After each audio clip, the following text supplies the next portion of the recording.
Hello বন্ধুরা, মা আজকে রান্না করবে আমাদের পুকুর থেকে ধরা এই কালীবাউস মাছটা।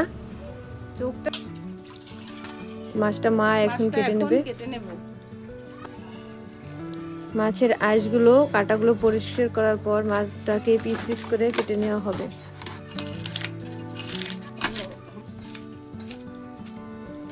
মাছটা কিন্তু বেশ বড়ই ছিল আর একেবারে তাজা আমাদের পুকুরের। মাছে অনেক ডিম হয়েছে। সব মাছই আজকে রিং পিস করে কাটা হবে।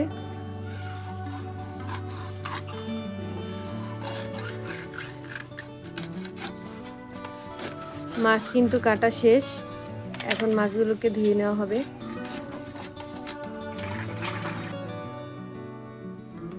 মাছগুলো কিন্তু খুব পরিষ্কার করে ধুয়ে নেওয়া হয়ে গেছে।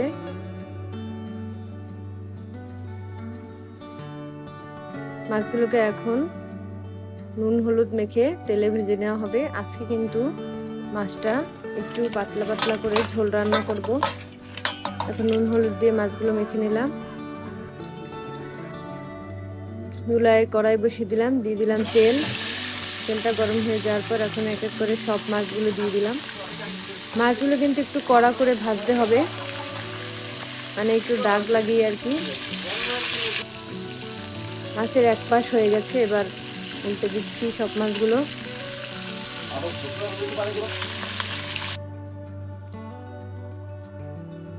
মাছ কিন্তু ভাজা হয়ে গেছে, এখন মাছগুলোকে তুলে নেব। তো এক এক করে সব মাছগুলোকে তুলে নিচ্ছি। মাছগুলো কি সুন্দর ভাজা হয়েছে, একেবারে অনেক সুন্দরভাবে ভাজা হয়েছে মাছগুলো। এবার ওই তেলেই দিয়ে দিলাম জিরা, তেজপাতা,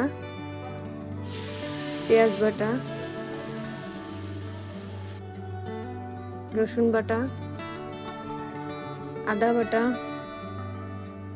পরিমাণ মতো লবণ, সবকিছু দিয়ে এবার একটু মশলাটাকে কষিয়ে নিতে হবে। এরপর দিয়ে দিলাম গুঁড়ো মশলা, হলুদের গুঁড়া, মরিচের গুঁড়া। গুঁড়ো মশলাটা যাতে পুড়ে না যায় এর জন্য সামান্য একটু পরিমাণে জল দিয়ে দিলাম। মশলা কিন্তু ভালোভাবে কষানো হয়ে গেছে। এরপর দিয়ে দিলাম জল। এবার ঝোলের জন্য জলটাকে ফুটতে দেব। তো ঝোল কিন্তু ফুটে উঠেছে, এবার দিয়ে দিলাম ভেজে রাখা মাছগুলো। মাছগুলো দিয়ে 15 মিনিটের মতো জাল করে নেব।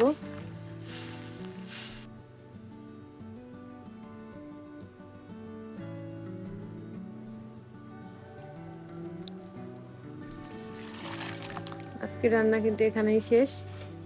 আজকের রেসিপিটি তোমাদের কেমন লাগলো তোমরা কিন্তু শেয়ার করো।